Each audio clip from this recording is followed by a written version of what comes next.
आप लोगों को वर्ल्ड लार्जेस्ट मां सरस्वती का जो प्रतिमा पीछे आप लोग मेरे देख रहे हैं, ये फिर से एक बड़ा कदम उठाया गया है तो नुंगी शहर के तरफ से 111 फीट जो ये मां सरस्वती का प्रतिमा 2025 साल में बनाया जाना है। घर कहाँ है आपका? पूरी उड़ीसा पूरी उड़ीसा में घर है। चलिए, पंडाल बनाने के लिए और 111 फीट मां सरस्वती का जो प्रतिमा है उसको खड़ा करने के लिए इस क्रेन का सहारा लिया जा रहा है। जो आप लोग बैठे हुए हैं, किस तरीके से वो यहाँ पर 16 का कटिंग कर रहे हैं और अभी फिलहाल इसी क्रेन के जरिए खड़ा किया गया है, सेट नहीं किया गया। अब दोनों क्लब कुल मिला के किया है, कृष्ण और स्क्वाड। हाँ, अच्छा, मिला के अभी किया। मां सरस्वती का मिट्टी का जो प्रतिमा जिसको हम लोग पूजा अर्चना करेंगे, मेहनत कर रहे हैं और इतना कड़ी मशक्कत करके एक एक डिजाइन को बारीकी से अपने हाथ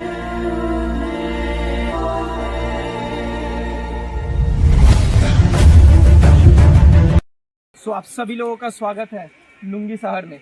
हिंदी में नंगी, बांग्ला में नंगी और अगर बंगाली में उच्चारण करूँ तो नुंगी। बता दूं, पश्चिम बंगाल का साउथ 24 परगना जिला में हम लोग आ पहुंचे हैं वर्ल्ड लार्जेस्ट मां सरस्वती का जो प्रतिमा बन रहा है उसी को कवर करने। बता दूं आप लोगों को, इससे पहले माँ दुर्गा का वर्ल्ड लार्जेस्ट प्रतिमा रानाघाट कमालपुर ग्राम में बनाया जा रहा था, जो यहाँ की टीएमसी गवर्नमेंट जो है उसको बंद करवा दी थी। लेकिन उसके बाद अगर अगेन एक बार फिर से एक बड़ा कदम उठाया गया है तो नुंगी शहर के तरफ से मां सरस्वती का आराधना जो कि पूरा देश हर्षोल्लास के साथ मनाता है।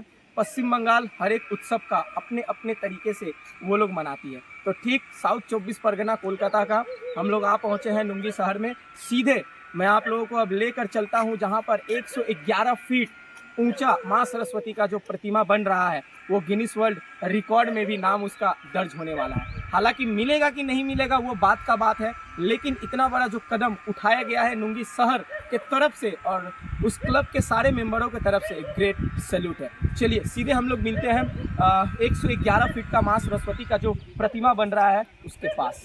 सीधे सीधे हम लोग आ पहुंचे हैं पश्चिम बंगाल का वो ऐतिहासिक धरती जो बनने जा रहा है। बता दूं आप लोगों को, वर्ल्ड लार्जेस्ट मां सरस्वती का जो प्रतिमा पीछे आप लोग मेरे देख रहे हैं, ये एकमात्र बंगाल में ही ऐसा जो कलाकारी है वो किया जाता है। बता दूं, पश्चिम बंगाल एक ऐसा राज्य है जहां पर फेस्टिवल के उपलक्ष्य पर सिर्फ देवी देवताओं का पूजा अर्चना ही नहीं किया जाता है, बल्कि एक से एक कलाकारी भी पेश किए जाते हैं। तो ठीक साल का जो पहला पूजा हम लोग बोलते हैं मां सरस्वती, और अगर हम लोग धार्मिक अनुसार से जोड़े तो ये अंतिम पूजा है। तो मां सरस्वती का जो पूजा अर्चना 2 फरवरी से पूरा विश्व अपने अपने तरीके से मनाएगा, लेकिन पश्चिम बंगाल कुछ इस तरीके से मना रहा है जो आप लोग पीछे देख रहे हैं। 111 फुट लंबा क्रिएशन एंड बाटानगर स्क्वाड के तरफ से इस साल मां सरस्वती का प्रतिमा को खड़ा कर दिया गया है।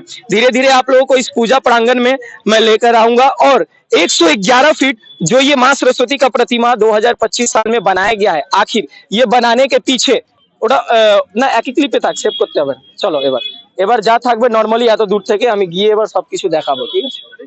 तो चलिए, फिलहाल आप लोगों को विशेषता दिखाने वाला हूं 2025 साल में मां सरस्वती का आराधना क्रिएशन एंड बाटानगर स्क्वाड किस तरीके से 111 फीट वर्ल्ड लार्जेस्ट मां सरस्वती का प्रतिमा बनाकर कर रहा है, उसका पूरा डिटेल्स और जानकारी आप लोगों को देने वाला हूं। बता दूं, एक ग्रेट सैल्यूट है क्रिएशन एंड बाटानगर स्क्वाड को, जो इतना भव्य और आश्चर्यचकित कर देने वाला ये मां सरस्वती के प्रतिमा का निर्माण यहाँ पर कराया है। आप लोगों ने देखा होगा पूरे भारतवर्ष के हर एक कोने में अपने अपने तरीके से मां सरस्वती का आराधना हर एक लोग करते हैं, लेकिन बाटानगर क्रिएशन जो स्क्वाड है, क्रिएशन बाटानगर जो स्क्वाड है, इस साल भव्य तरीके से मां सरस्वती का ये आराधना कर रहा है।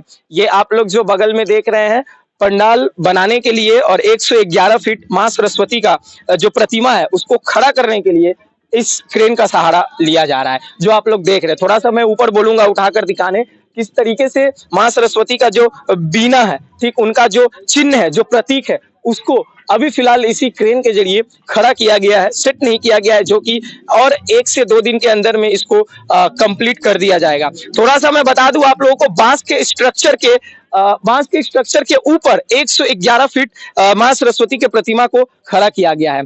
थोड़ा सा बता दूं आप लोगों को, सामने जो आप लोग डिजाइन देख रहे हैं व्हाइट कलर का, 16 का इस्तेमाल करके इस डिजाइन को कंप्लीट किया गया है।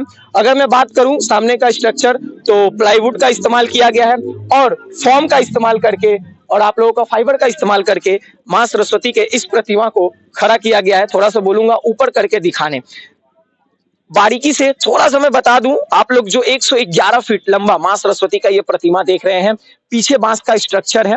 ठीक इसी बांस के स्ट्रक्चर पर फॉर्म का इस्तेमाल करके, फाइबर का इस्तेमाल करके इस मां सरस्वती के प्रतिमा को खड़ा किया गया है। चलिए थोड़ा सा मैं आप लोगों को पीछे लेकर चलूंगा, पीछे किस तरीके से काम हो रहा है वो भी आप लोगों को मैं दिखाना चाहूंगा। और एक ग्रेट सल्यूट है इन सारे कारीगरों को, सारे मिस्त्रियों को जो दिन रात मेहनत करके इस भव्य मां सरस्वती के 111 फीट लंबा प्रतिमा को खड़ा किए हैं। अगर ये लोग नहीं रहते तो शायद ही हम लोग उत्सव मना पाते और इतना अच्छा एंजॉय कर पाते। यहाँ पर जो आप लोग देख रहे हैं ये 16 का इस्तेमाल करके ठीक इसको डिजाइन दिया जा रहा है ताकि देखने में अपने आप में एक अपूर्व और सौंदर्य से भरा एक नजारा प्रतीक हो दर्शनार्थियों को लुभाने के लिए। थोड़ा सा हम लोग भीतर आएंगे। आप लोगों ने 111 फीट ऊंचा मां सरस्वती के प्रतिमा को देखा, लेकिन जैसे ही आप लोग इस मंडप में भीतर प्रवेश करिएगा तो ठीक मां सरस्वती का मिट्टी का जो प्रतिमा जिसको हम लोग पूजा अर्चना करेंगे वो बनाया जा रहा है। अभी स्टैंड के सहारे मां सरस्वती के प्रतिमा को रूपदान दिया जा रहा है, मूर्तिकार रूपदान दे रहे हैं, आप लोग देख रहे हैं। बता दूं मूर्तिकार को एक ग्रेट सल्यूट है, क्योंकि हम जैसे इंसान मां सरस्वती, मां काली, मां दुर्गा, श्री राम कैसे होते हैं आज तक हम लोग नहीं देखे हैं।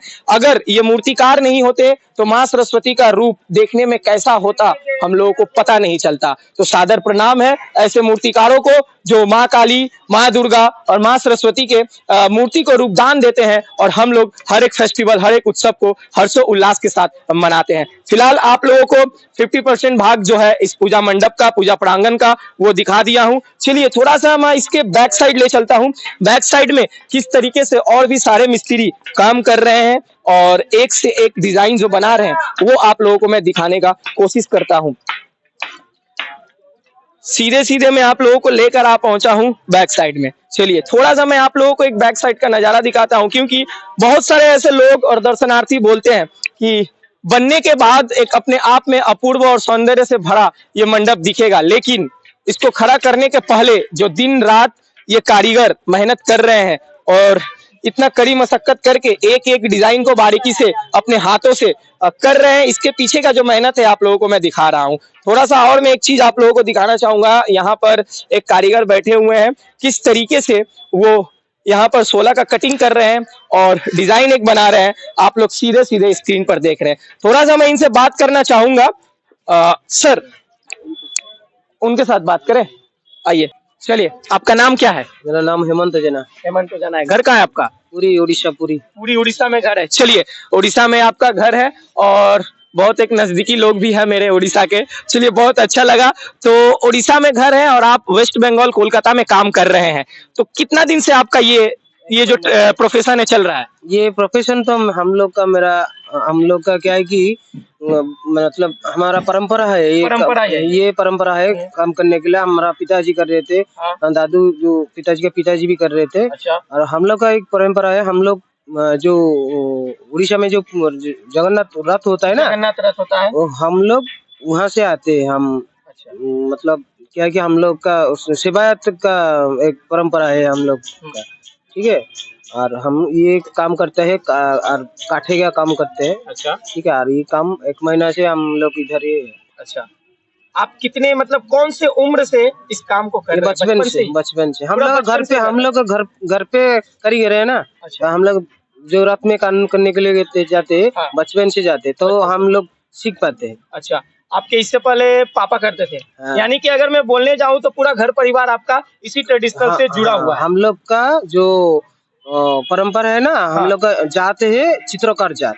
अच्छा, आप लोग का जात है चित्रकार जात। हाँ, चित्रकार जात है। हाँ। तो आप शादी वादी कर लिए हैं? नहीं किया। नहीं किए, करने का इरादा? करेंगे। मैंने इसलिए पूछा कि फ्यूचर में अगर आपका बेटा या बेटी या कुछ भी हो, वो भी करेंगे तो ना, वो भी यही करेंगे। हाँ वो भी यही करेंगे, क्योंकि हम लोग का परंपरा है। आप लोगों का हाँ, ये हम लोग का परंपरा जो जगन्नाथ जो रात होता है। हाँ। हम लोग कहीं पे रुकेंगे तो हम लोग रात का टाइम में उधर चले जाएंगे। हम लोग मतलब आप इंडिया के कोई भी कोने में रहे, कहीं भी काम हो, जब रात का समय आता है तो आप वहाँ पर पहुँच जाते हैं। ये बहुत अच्छा लगा। और फिलहाल कितने दिनों से यहाँ ये काम चल रहा है? 1 महीना। 1 महीना से चल रहा है और तो 2 दिन में कंप्लीट हो ही जाएगा क्योंकि ये 2 तारीख को पूजा है। तो अपने उड़िया लैंग्वेज में हमारे दर्शकों को कुछ बोलना चाहते हैं? जय जगन्नाथ। जय जगन्नाथ। चलिए बहुत अच्छा लगा सर से बात करके, बहुत अच्छा लगा। चलिए फिर चलिए आगे बढ़ते हैं अब हम लोग, और यहाँ पर और किस तरीके से ये सारे कारीगर जो काम कर रहे हैं, सच में एक ग्रेट सैल्यूट मैं देना चाहूंगा इनको, क्योंकि लोग नाम करते हैं क्लब का, लोग नाम करते हैं यहाँ के अगल बगल के लोग जो इतने बड़े बड़े पूजा कर रहे हैं, लेकिन मैं हर वीडियो में बोलता हूं कि इन जैसे कारीगर अगर नहीं रहेंगे तो शायद ही हम लोग उत्सव मना पाएंगे। क्योंकि आप लोग जो इतना बड़ा भव्य 111 फीट ऊंचा माँ का जो प्रतिमा देख रहे हैं और इतना अच्छा एक मंडप देख रहे हैं, इसके बनाने के पीछे दिन रात का इन्हीं लोगों का मेहनत है। तो इनको भी एक ग्रेट सैल्यूट है मेरे तरफ से, और आप लोग भी जरूर इनको एक ग्रेट सैल्यूट दीजिएगा, क्योंकि ये लोग नहीं होते तो शायद इतने अच्छे तरीके से ये मंडप का निर्माण नहीं हो पाता। चलिए फिलहाल अब हम लोग क्लब के मेंबर से जुड़ते हैं और यहाँ के पूजा के पीछे का कुछ खास विशेषताएं हम लोग पता करते हैं। पॉज करो। चलिए फिलहाल आप लोगों को 111 फीट वर्ल्ड लार्जेस्ट मां सरस्वती प्रतिमा जो बन रही है उसका पूरा खासियत आप लोगों को बता दिया हूं। हमारे साथ जुड़े हुए हैं क्लब के सारे मेंबर। सर आपका शुभ नाम क्या है, थोड़ा बताइए। दीपशंकर सरकार मेरा नाम है। ये जो 111 फीट लंबा प्रतिमा बनाने का आइडिया जो है कहाँ से आया? ये हम लोग का पहले ही आइडिया था। अब दोनों क्लब कुल मिला के किया है, कृष्ण दो क्लब स्क्वाड। हाँ अच्छा, मिला के अभी किया। ठीक है। अच्छा ये जो 111 फीट, क्या आप लोगों के दिमाग में क्वेश्चन आया था? रानाघाट में कमालपुर ग्राम में जो बना था उस पर रोक लगा दिया गया था, तो आप लोग जब इसके ऊपर चिंता कर रहे थे कि हम लोग बनाएंगे, तो रोक लगाने को लेके कि कोई मतलब परेशानी आएगी ऐसा कुछ? नहीं कुछ ऐसा नहीं आएगा, क्योंकि हमारे साथ ऑनरेबल एमपी कौशिक बनर्जी का नाम है, तो रोक नहीं आएगा। सब सेफ्टी भी है। सेफ्टी भी है, मतलब सीधा सीधा बोलने जाए तो प्रशासन से लेकर और जो भी यहाँ के एमपी एमएलए सबके तरफ से फुल सपोर्ट है। फुल सपोर्ट, कोई भी परेशानी नहीं? कोई परेशानी नहीं। तो आप लोगों का ओपनिंग डेट कब है? 1 तारीख। 1 तारीख। और कितना दिन चलेगा ये प्रोग्राम? 3 से 4 दिन करीबन। 3 से 4 दिन तकरीबन चलेगा। और विसर्जन को लेकर कुछ खास नहीं सोचा जाएगा, क्या होगा सोचा जाएगा। और कुछ सांस्कृतिक अनुष्ठान या कुछ भी ऐसा? छोटा छोटा रहेगा। 1 तारीख जो रहेगा बड़ा वाला रहेगा। ओपनिंग का टाइमिंग? ओपनिंग का टाइमिंग 5-6 बजे। 5-6 बजे तक। चलिए, और हमारे साथ यहाँ पर बगल में ये जो 111 फीट प्रतिमा बन रहा है, ठीक इन्हीं के टीम और इनका दिमाग और क्रिएशन का इस्तेमाल करके इसको बनाया जा रहा है। सर आपका शुभ नाम? मेरा नाम है पल्लव दास। पल्लव दास। कहाँ पर घर है आपका? मेरा घर है यहाँ पे कोलकाता पे कालीगंज में। हाँ। तो ये जो कितने दिन से काम चल रहा है? ये चल रहा है 2 महीने से। 2 महीने प्लानिंग चल रहा है। पहले उसका जितना प्रोसेस है उनके बाद हम लोग यहाँ पे प्रैक्टिकली काम स्टार्ट किया 1 महीने पहले। 1 महीने पहले। तो और लगभग 2-3 दिन बाकी है पूजा का, पूरा कंप्लीट हो जाएगा? हाँ हो जाएगा। इससे पहले क्या और कहीं अदर स्टेट में कोई काम ऐसा किए हैं? नहीं, इतना बड़ा ये तो वर्ल्ड रिकॉर्ड बन रहा है ना। हाँ। तो ये पहले बार यहाँ पर हो रहा है। तो फुल सपोर्ट यहाँ के पब्लिक से मिल रहा है? बहुत ज्यादा सपोर्ट मिल रहा है। इन लोगों का जो जोश है काम करने का, पूजा करने का, वो अलग लेवल का है। आपका कुछ पर्सनल ओपिनियन, आप भी अपने आप में ये खुद चैलेंज लिए हैं, इससे पहले इतना बड़ा आप कभी नहीं बनाया, तो क्या वो डर का भावना कि ठीक ठाक कंप्लीट होगा कि नहीं, वो कुछ पर्सनल ओपिनियन बताइए। ये अपने आप में आप एक चुनौती ली है। जब तक मैदान में नहीं उतराऊंगा तब तक तो खेल का मजा नहीं आएगा। तो उसके बाद हमको अलग अलग एक्सपीरियंस मिल रहा है। लेकिन जितना भी चैलेंजेस था वो हम लोगों का टीम और क्लब का फुल सपोर्ट मिला, उसके बाद ही इतना बड़ा काम करना पॉसिबल हुआ। चलिए बहुत अच्छा लगा। और हमारे साथ क्लब के एक मेंबर जुड़े हुए हैं, अपना शुभ नाम बताइए। विकास तिवारी। विकास तिवारी, आपसे कुछ सवाल यही रहेगा, ये जो प्रतिमा बनाया जा रहा है, ये बनने के बाद इसका विसर्जन या फिर किस तरीके से इसको यहाँ से हटाया जाएगा? जो भी दर्शक है, हमारा एक बड़ा सवाल रहता है कि इतना बड़ा तो खड़ा कर दिया गया है, इसके बाद हम लोग बहुत ऐसा विसर्जन देखते हैं, मतलब बहुत गंदे तरीके से होता है माँ का विसर्जन, तो आप लोग इसको किस तरीके से क्या करिएगा? नहीं, पहली बात तो यहाँ पे मतलब जितना भी मतलब सामान यूज किया गया है सब बायोडिग्रेडेबल है। और दूसरा बात आप खुद देख सकते हैं, इतना बड़ा क्रेन है, तो जिस तरीके से पार्ट बाय पार्ट जैसे सेट किया गया है उसी तरह से इसको डिसमेंटल किया जाएगा और सही ढंग से सही जगह पे सब कुछ ठिकाना लगा दिया जाएगा। वैसा कोई दिक्कत नहीं है। अच्छा, गिनीज वर्ल्ड रिकॉर्ड के लिए क्या अप्लाई किया गया है? अप्लाई तो किया गया है, अब देखते हैं कहाँ तक। हाँ, सब कुछ प्रोसेस में डाला गया है, अब देखते हैं क्या लगता है। जैसे कि एक स्टूडेंट अगर एग्जाम देने जाता है तो उसको पता रहता है मेरा तैयारी कितना दूर तक है, कितना नंबर मिलने वाला है, तो क्या लगता है आप लोगों को मिलेगा गिनीज वर्ल्ड रिकॉर्ड? पॉसिबिलिटीज तो है, अब देखा जाए, तो चाहिए देखा जाए। चलिए एक बार जोर से 3 cheers for hip hip hurray. अरे खुद के नाम पर बोलिए जरा। चलिए कोई नहीं, बहुत अच्छा लगा क्लब के सारे मेंबरों से बात करके। हम लोग सीधे मिलेंगे ओपनिंग के दिन 1 तारीख। तब तक के लिए ऐसे ही हमारे चैनल को सब्सक्राइब करके रखे, फॉलो करके रखे। कमेंट सेक्शन में जाते जाते जय मां सरस्वती का नारा लगाना मत भूलिएगा। तब तक के लिए जय हिंद, जय भारत, वंदे मातरम।